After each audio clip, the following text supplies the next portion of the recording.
Happy sekali. Ada yang nggak masuk? Noi.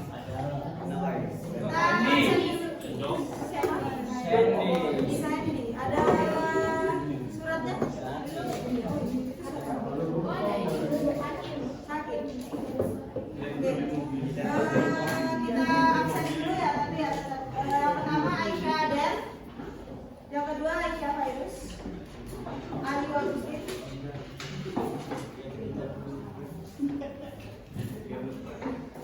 Rita. Dervino. Dari Dimas. Kalau di belakang kamu.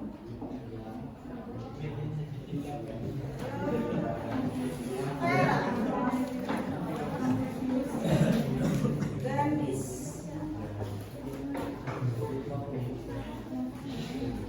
Kalimatus. Nasmi. Sehat. Dari mana kemarin? Jalan-jalan.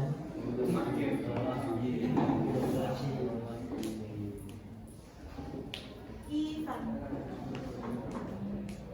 Laila. Afandika. Malik Hamzah. Udah sembuh.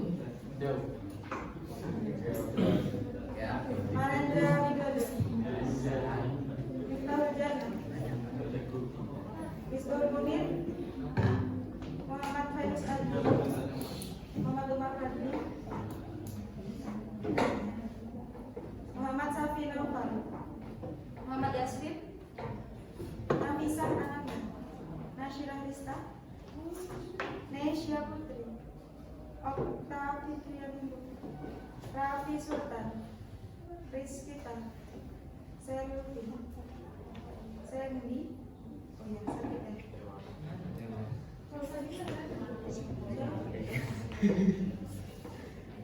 Taraka. Tarangga. Yoni. Zahra. Salsabila Kirani. Maaf ya, lewat.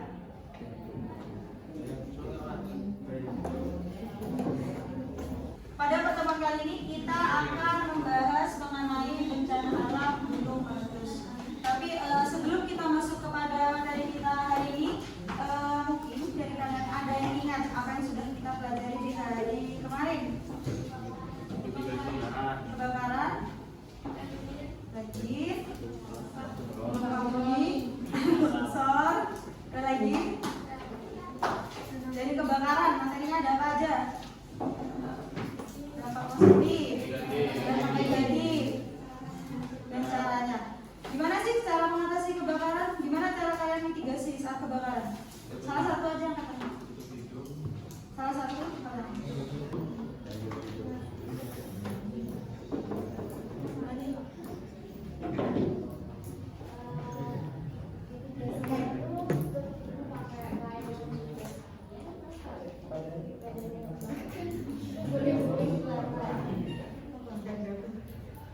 Kemarin kita sudah membahas gempa bumi, kebakaran, tanah longsor, terus kemarin juga ada bencana ekstraterestrial yaitu meteor yang jatuh.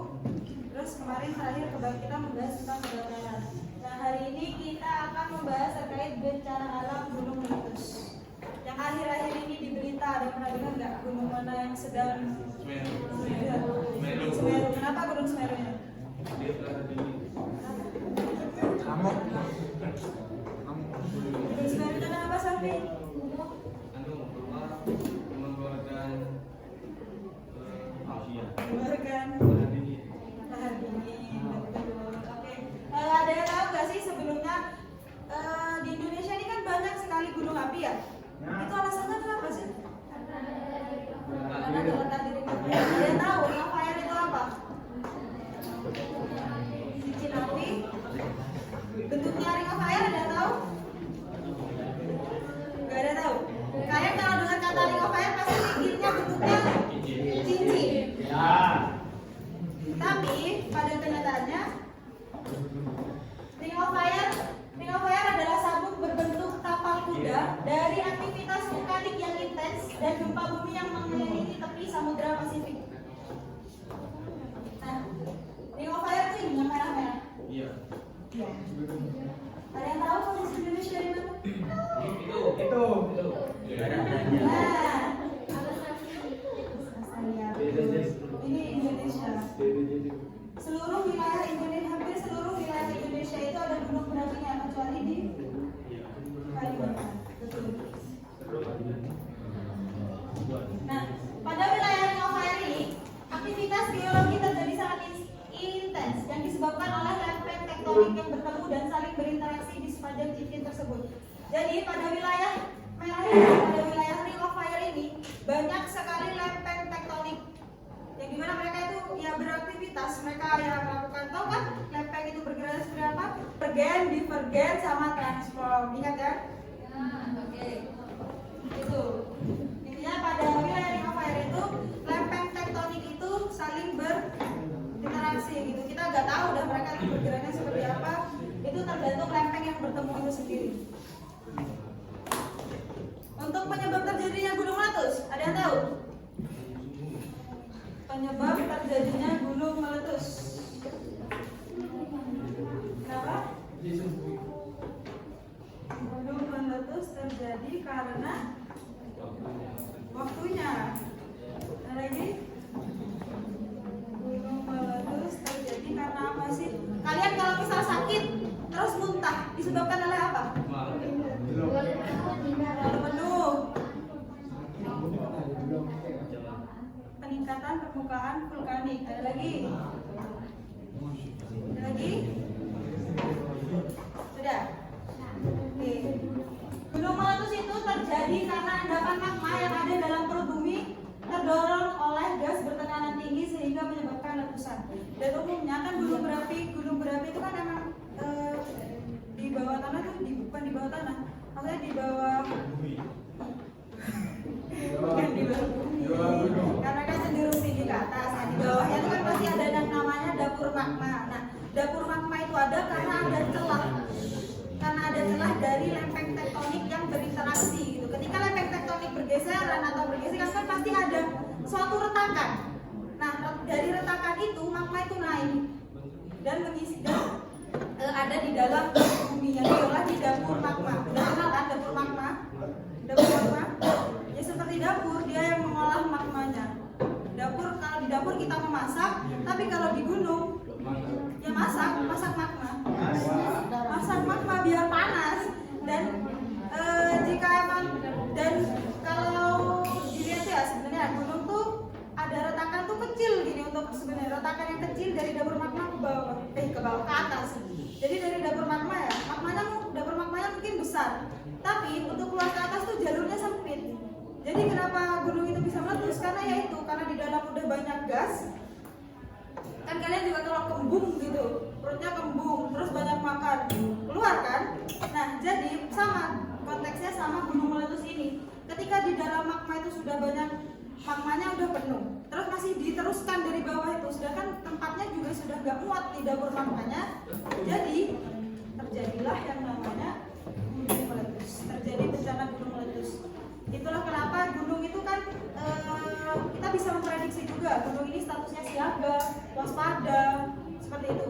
Nah itu karena ada alatnya juga, karena ada alat yang untuk mendeteksi dan juga dari pemantauan itu sendiri di dalam aktivitas gunungnya. Jadi ketika gunung itu beraktivitas lebih dari biasanya, pasti akan ditingkatkan levelnya oleh pemerintah atau BMKG itu sendiri.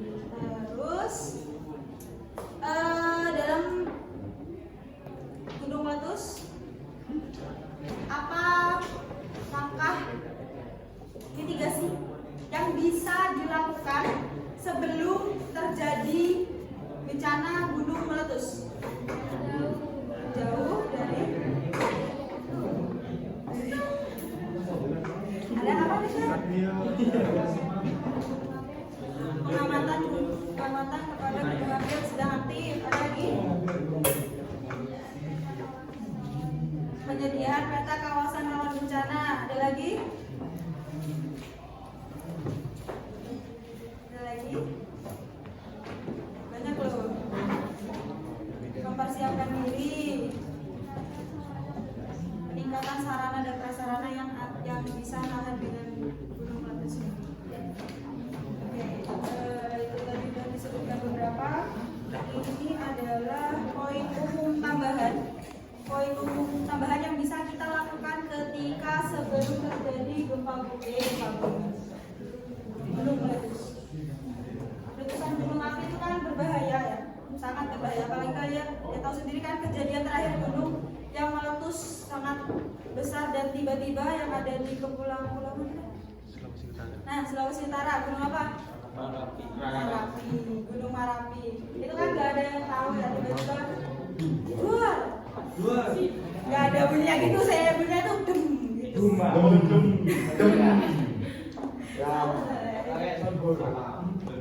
Nah, letusan gunung berapi itu berbahaya. Namun ketika kita sudah bisa mempersiapkan diri dengan baik, kita itu bisa tetap aman dan kita bisa tetap hidup gitu. Bagaimana caranya? Yang pertama, sebelum ini ya, ini konteksnya adalah mitigasi sebelum terjadi bencana alam gunung meletus. Yang pertama, kalian harus tetap terinformasi. Yang kedua, rencana darurat. Yang ketiga, perlengkapan darurat. Dan yang terakhir, jalur evakuasi.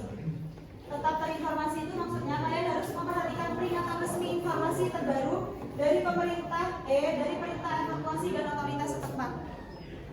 Kalian nggak boleh tutup telinga terhadap informasi itu. Kalian harus percaya dan semisal emang sudah dianjurkan untuk silahkan mengungsi karena aktivitas gunung semakin tinggi, kalian harus segera mengungsi.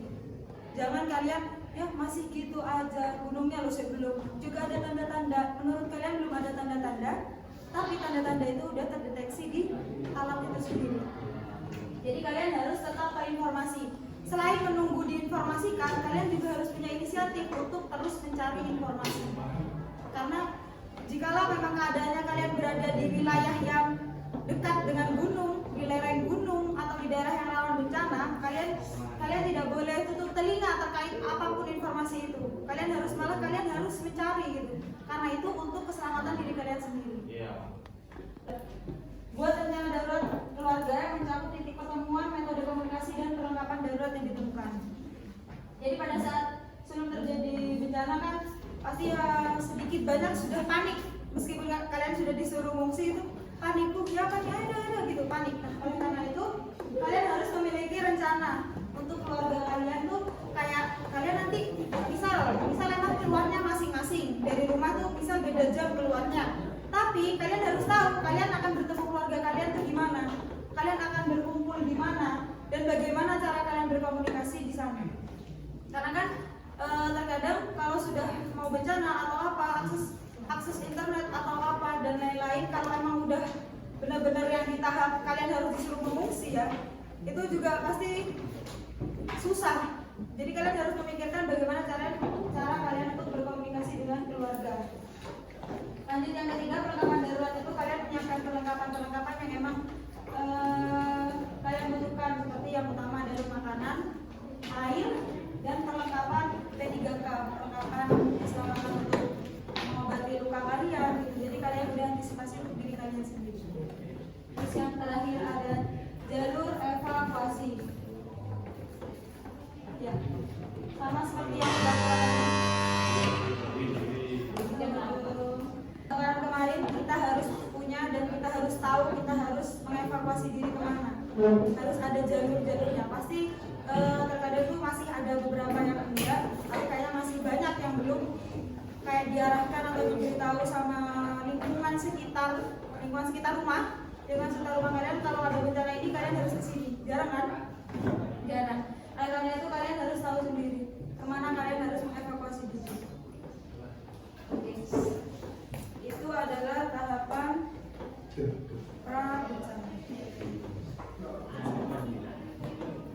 Nah, itu lagi tambahan lagi untuk yang pra-bencana mengikuti sosialisasi dari pihak terkait. Yang kedua, mengetahui daerah rawan gunung meletus dan pemetaan potensi bahaya seperti lahan awan panas dan abu vulkanik. Dan yang ketiga tadi juga sudah ada di LKS, yaitu pembangunan infrastruktur pengamanan. Maksud dari pembangunan infrastruktur pengamanan ini ya membuat bangunan yang masih bisa tahan gitu kan. Kalian kan pasti pernah dengar kan ketika Aceh diguncang tsunami, tapi masih ada satu masjid yang tetap berdiri dan tidak goyah. jadi karena itu mungkin bangunannya emang kuat, emang dibangun pakai bahan-bahannya tahan gempa. Kan emang ada kan di luar negeri rumah anti gempa itu ada, jadi kan masih bisa lah nanti itu bisa dipertimbangkan terkait dengan pembangunan infrastruktur yang terus saat terjadi bencana yang bisa kita lakukan adalah hindari daerah dengan resiko tinggi. Dan yang kedua, lindungi diri dari awan panas dan juga lahar yang keluar dari gunung tersebut. Jadi kita harus segera mengevakuasi diri. Kalau semisal pun kita masih ada di rumah, kita harus segera melarikan diri menuju ke tempat evakuasi. Ya, biasanya. Tapi yang kalau gunung meletus itu kan biasanya dampaknya luas ya. Kayak kita juga nggak tahu sih radiusnya dia bakal berapa kilometer. Itu tergantung sama kekuatan dia ketika meletus. Jadi sebisa mungkin ya bukan berlari sehingga pergi yang agak berlari pergi ke tempat yang agak jauh memang dari wilayah tersebut gitu. Lalu mitigasi pasca bencana atau mitigasi yang bisa dilakukan setelah terjadi bencana gunung meletus, yang pertama yaitu mengikuti perkembangan status gunung yang sedang meletus, dan yang kedua pengelolaan dampak pasca letusan. Jadi setelah gunung itu meletus, kita tetap harus terinformasi. Kita harus tetap memiliki informasi terkait status dari gunung tersebut. Kan nggak ada yang tahu. Siapa tahu emang dari radar terdeteksinya itu sudah emang sudah reda gitu. Tapi tiba-tiba di menit berapa tiba-tiba terjadi lagi kan kita nggak tahu. Jadi kita harus tetap waspada juga dan mengikuti perkembangan status gunung itu. Dan pengelolaan dampak pasca letusan itu yang dampak dari letusan gunung api kan juga ada dampak positif, dampak negatifnya juga. Nah, kita harus bisa mengelola dampak positifnya. Yang keluar material yang keluar saat gunung meletus apa aja? Debu, batu, kerikil, awan panas. Yang warna merah? Kalau udah keluar namanya? Ada lagi? Ada lagi yang tak terlihat tapi ada gas. Oke, untuk material yang keluar saat terjadi bencana gunung meletus itu ada lava, yakni batuan air yang mengalir dari gunung berapi saat terjadi letusan. Jadi ketika magma itu sudah keluar dari bumi, itu sudah namanya itu lava. Lava kalau sudah beku namanya lava, kalau sudah beku namanya batu.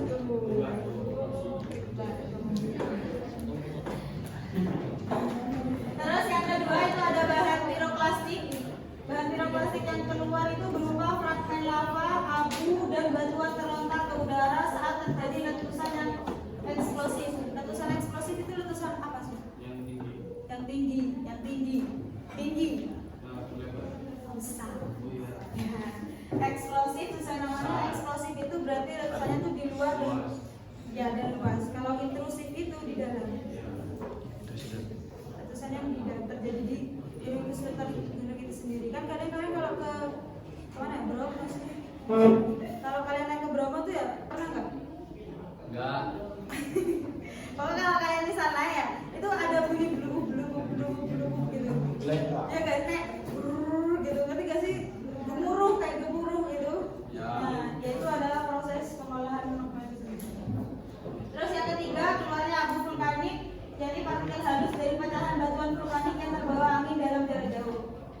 Jadi kan meskipun yang Gunung Agung kayaknya tahun berapa tuh ya, 2021 apa 2022, sempat itu Gunung Agung itu meletus, abunya sampai ke Jember. Pernah kan? Ya pernah. Abunya tuh sampai ke Jember, karena ya namanya abu ya, kita tidak bisa mengendalikan abu, apalagi angin juga. Jadi sudah terbawa. Mengendalikan angin adalah avatan. Itu abunya dibawa sama anginnya kan pas tergantung arahnya juga. Kalau arahnya sini ya udah pasti kena. Apalagi kita juga masih dekat sama Bali, masih tergolong dekat. Dan yang keempat itu ada yang keluar ada gas vulkanik, yang dimana gas itu termasuk karbon dioksida, sulfur dioksida, dan lain-lain yang dilepaskan saat letusan. Kita yang tahu dulu dampak negatif terjadinya gunung meletus. Dan bangunan rumah rusak. Banyak yang ada korban jiwa ya, korban jiwa, ada yang meninggal, ada lagi pencemaran udara, ada lagi.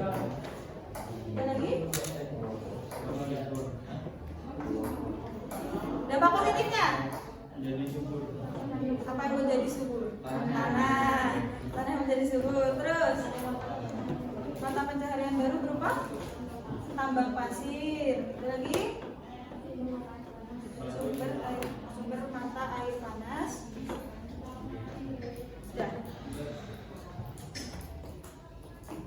Oke, untuk dampak terjadinya gunung meletus, dampak negatifnya tadi disebutkan adanya korban jiwa dan kerusakan fisik berupa kerusakan infrastruktur. Dan yang kedua, pencemaran udara itu pasti karena yang abu itu tadi. Dan yang ketiga, lahar dan banjir yang merusak tanah pertanian. Pasti kan, namanya lahar keluar panas yang merusak. Apalagi kita lagi mau panen gitu, tiba-tiba gunung meletus ya udah sudah gagal panennya pasti. Dan yang keempat, mengganggu transportasi udara. Pasti juga karena kan ya namanya gunung asapnya kan hitam ke atas, pasti mengganggu pesawat, jarak pandang pesawat itu sendiri. Terus untuk dampak positifnya, yang pertama betul tadi sudah disebutkan tanah menjadi subur. Dua, adanya mata pencaharian baru berupa tambang pasir. Yang ketiga, terdapat geyser atau sumber mata air panas. Dan yang keempat, pembentukan pegunungan baru. Dan yang kelima, pengembangan pariwisata. Kenapa kok? Menurut kalian kenapa kok gunung meletus itu bisa dampak positifnya di sini dituliskan pengembangan pariwisata?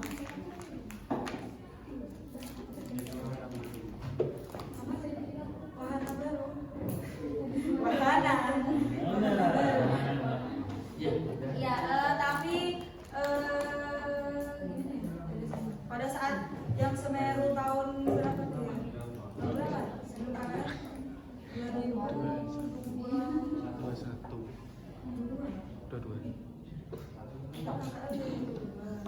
2021 ya, meletus ya? 2021. Nah itu orang-orang tuh banyak yang mau ke sana tuh karena mau melihat kondisinya seperti apa, dan beberapa orang yang berkunjung juga pastinya untuk melakukan penelitian. Karena ya bukan jarang-jarang sih meletus. Kan kemarin tuh pada saat tahun 2021 Gunung Semeru tuh kan baru lagi gitu loh, baru dia bereaksi lagi gitu, dan akhirnya pada tiap tahunnya Gunung Semeru tuh bereaksi sampai pada tahun ini masih bereaksi berupa banjir lahar gitu. Dan kalau kalian memang berkunjung ke sana ya, itu beneran kan, di situ banyak orang jualan, serius nih. Di situ banyak orang jualan, di dekatnya Geladak Perak itu banyak yang jualan. Kok meskipun kayak lokasinya tuh kayak udah di pinggir kayak nggak takut jatuh, mereka tuh ya udah jualan di sana, banyak yang ke sana. Di situ tuh ramai. Selain yang mengunjungi melihat itu, mereka juga mungkin melihat kondisi dari rumah-rumahnya itu. Kalau kalian memang berkunjung ke sana tuh emang rumahnya waktu itu memang rusak, terus kayak ketutup banyak pasirnya, ya makanya itu menciptakan mata pencaharian baru berupa tambang pasir. Terus kalian tahu nggak gunung di Jawa Timur ada apa aja yang lagi aktif? Gunung aktif Semeru. Lawu itu di mana?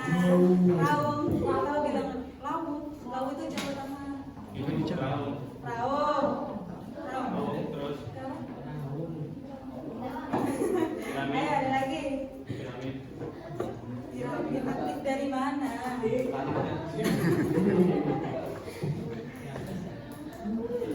Jadi yang masih aktif itu ada 4.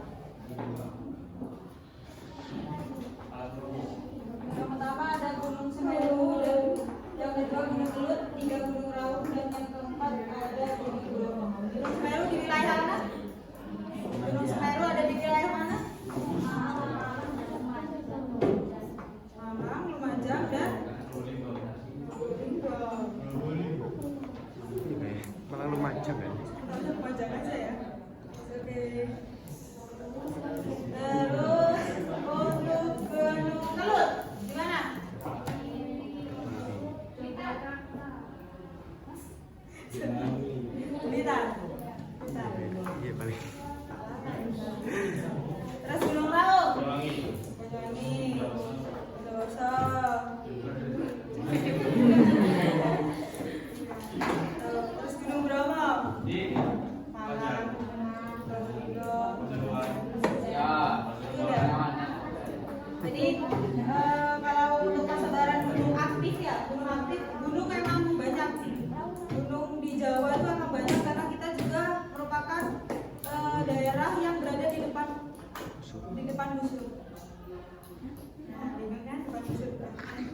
nanti aja lah. Ini dulu daerah depan bus kita berada di daerah depan busur. Jadi gunung yang menjadi ancaman diri kita sekarang itu ada Gunung Bromo itu meskipun kalian lihat seindah itu, tapi dia masih aktif. Kan waktu itu sempat ditutup karena aktivitasnya emang naik. Aktivitas dari Gunung Bromo itu naik. Jadi itu gunung itu ditutup. Dan Gunung Raung juga sempat statusnya kan sempat siaga. Ya, siaga 1. Jadi harus hati-hati kalau misalnya mau berkunjung, diperhatikan juga statusnya biar tidak terjadi seperti yang di Sumatera Utara. Tidak terjadi kayak yang Marapi. Alangkah lebih baik kita memprotek ketika kita udah tahu gunung tersebut berada di status apa, ya sudah lebih baik nanti saja itu dari. Dan Gunung Semeru, ya Gunung Semeru tidak akan dibuka seperti biasa. Udah sih. Oke, sih ada yang mau ditanyakan dulu? Ada yang mau ditanyakan dulu? Tanya dong. No. Tanya.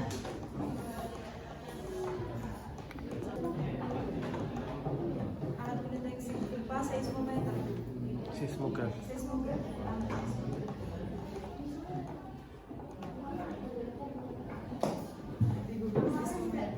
Bisa baca. Oh, seismometer.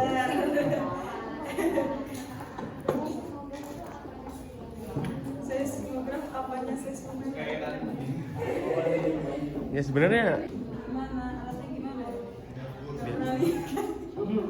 ya biasanya kan ditanam di daerah-daerah yang Nggak mesti ditaruh di dalam yang benar-benar di itunya ya, tapi di sekitarnya. Di sekitarnya itu. Dan nggak tahu sih bentuknya seperti apa, belum pernah ya lihat. kurang lebih sama kayak seismometer sama seismograf kan dia mengukur getaran yang dihasilkan. Apa gimana? Sudah. Sudah dah. Sudah.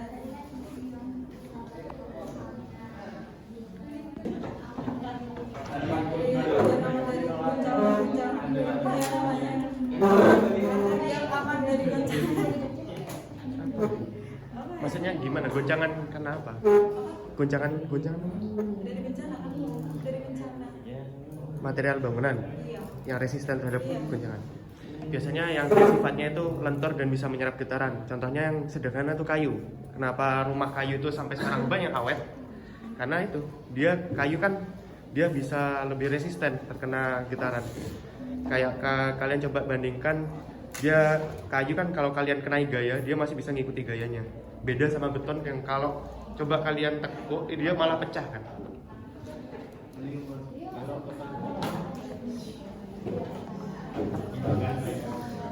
Mungkin sebelum ditutup ada lagi yang mau ditanyakan terkait materi ataupun tugas yang sudah diberikan? Tidak? Sudah cukup ya? Oke, jadi bisa diingat-ingat dan nanti mungkin minggu depan seluruh materi PPT akan ibu kirimkan biar kalian bisa belajar juga buat persiapan PAT. Nanti ibu kirimkan dan juga jangan lupa deadline dari tugas infografis ada di tanggal 2 Mei hari Kamis minggu depan. Oke, ya. Bentar. PAT berarti keseluruhan dari semester 2. Dari kemarin ada lingkungan apa nih? Materi baru satu. Ya, pendudukan itu sama mitigasi bencana. Ya, ada lagi? Oke. Mungkin terus untuk yang masih ada tanggungan tugas di bab 1 bisa ditanyakan ke Bu Siti. Oh. Di ruang ada.